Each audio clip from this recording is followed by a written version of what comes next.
Hello दोस्तों, नमस्कार। प्रयागराज से मैं प्रवीण महुलियार डेली डोज के इस नए फ्रेश एपिसोड में करता हूं आप सभी का स्वागत। आगे बढ़ते हैं क्वेश्चन ऑफ द डे की ओर। तो क्या लॉकडाउन को एक बार में ओपन कर देना चाहिए पूरे देश में या फिर नहीं? कमेंट करके अपनी राय दीजिए। बढ़ते हैं कोरोना वायरस के अपडेट्स की ओर। तो 1,52,335 नए कोरोना वायरस के केसेस बीते दिन हमें देखने को मिले और 3,128 लोगों ने अपनी जान गंवाई। Total number of case load 2.8 crore के पार जा चुकी है और लद्दाख, नॉर्थ ईस्ट के कुछ स्टेट्स को छोड़ बाकी जगहों पर राहत है। तमिलनाडु, ओडिशा, आसाम, इन जगहों पर बीते हफ्ते केसेस काफ़ी तेजी से बढ़ रहे थे, लेकिन फिलहाल के लिए वहाँ राहत है। बढ़ते हैं अगली खबर की ओर। एडवोकेट ममता शर्मा ने PIL फाइल की है सुप्रीम कोर्ट में। वो चाहती हैं क्लास 12 के CBSE एग्जाम्स टोटली कैंसिल हों, बच्चों को प्रमोट किया जाए, क्योंकि आने वाले फ्यूचर में वो जो कोर्सेस ले रहे हैं या फिर बाहर जाके पढ़ना चाहते हैं तो उनके समय में समस्या होगी और उनके फ्यूचर के साथ खिलवाड़ हो सकता है। जस्टिस AM खानविलकर और दिनेश महेश्वरी के बेंच ने सुनवाई 3 जून करने का फैसला किया है। पहले ये 28 मई को थी, फिर 31 मई हुई और फाइनली 3 जून को।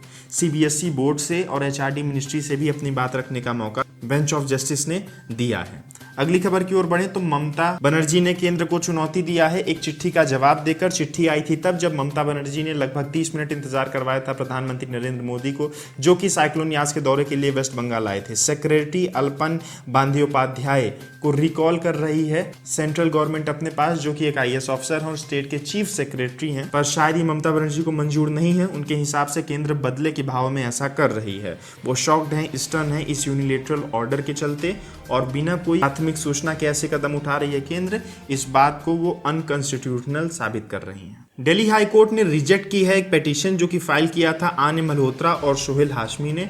ये सेंट्रल विस्टा प्रोजेक्ट के खिलाफ पिटीशन था और इसको बंद कराना चाहते थे ये दो शख्स।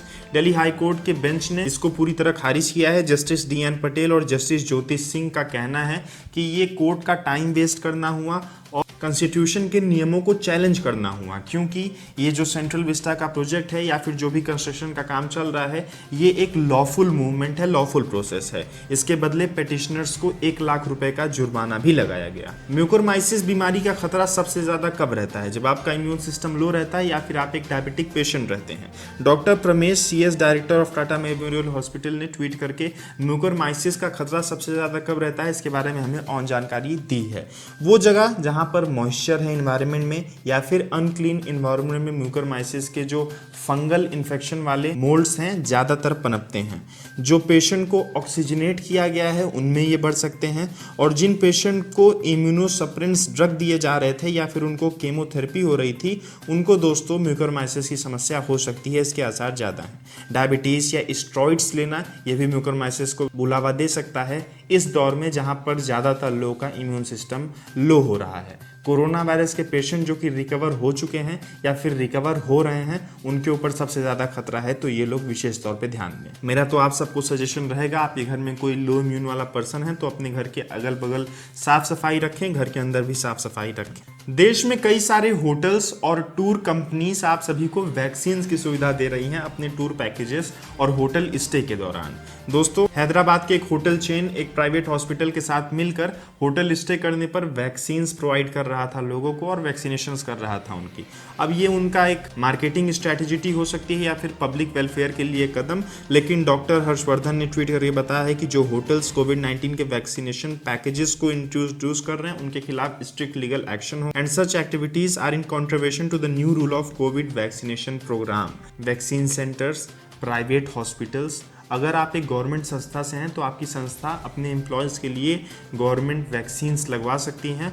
और चौथा, आप एक प्राइवेट संस्था में काम कर सकते हैं तो गवर्नमेंट से परमिशन लेके प्राइवेट संस्था अपने एम्प्लॉयज़ को वैक्सीन लगवा सकती है। यही 4 जगह हैं दोस्तों, यहीं से वैक्सीन आपको लगाए जा सकते हैं फिलहाल। HDFC बैंक और स्टेट बैंक ने जनता को अलर्ट किया है कि क्रिप्टो करेंसीज में अगर आप ट्रेड कर रहे हैं तो तुरंत दूरी बना लीजिए। WazirX, CoinDCX, ZepPay और जो क्रिप्टो करेंसी के एक्सचेंज हैं उन सब में अगर आपका अकाउंट है तो अपने पैसे निकाल कर रफा दफा कर दीजिए, क्योंकि नए रेगुलेशन जल्दी आ सकते हैं। और क्रिप्टो करेंसीज की लीगलिटी ग्रे मामले में है। ग्रे मामला मतलब ना वो ब्लैक है ना वो व्हाइट है, वो बीच में फंसा हुआ है और कभी भी कुछ भी हो सकता है। तो अगर आप फाइनेंशियल रिस्क नहीं लेना चाहते हैं तो क्रिप्टो करेंसी से दूरी बनाई है। 2018 के एक सर्कुलर को प्रस्तुत किया गया है एक बार फिर, जो कि रिजर्व बैंक ऑफ इंडिया की ओर से था। सुप्रीम कोर्ट ने हालांकि इसको खारिज किया था मार्च 2020 में, पर फिर एक बार लगभग 6 कंट्रीज ने बीते एक महीने के अंदर क्रिप्टो करेंसी को बैन किया है टोटली। उसमें चाइना और इराक का भी नाम शामिल है और इंडिया में नए लॉस जल्दी आ सकते हैं। जाते जाते खुशखबरी दे दूं, बिहार गवर्नमेंट ने तय किया है 1500 रुपए प्रति माह मिलेंगे उन बच्चों को जो कि अनाथ हो चुके हैं कोरोना वायरस के इस पैंडेमिक में। उनके माता पिता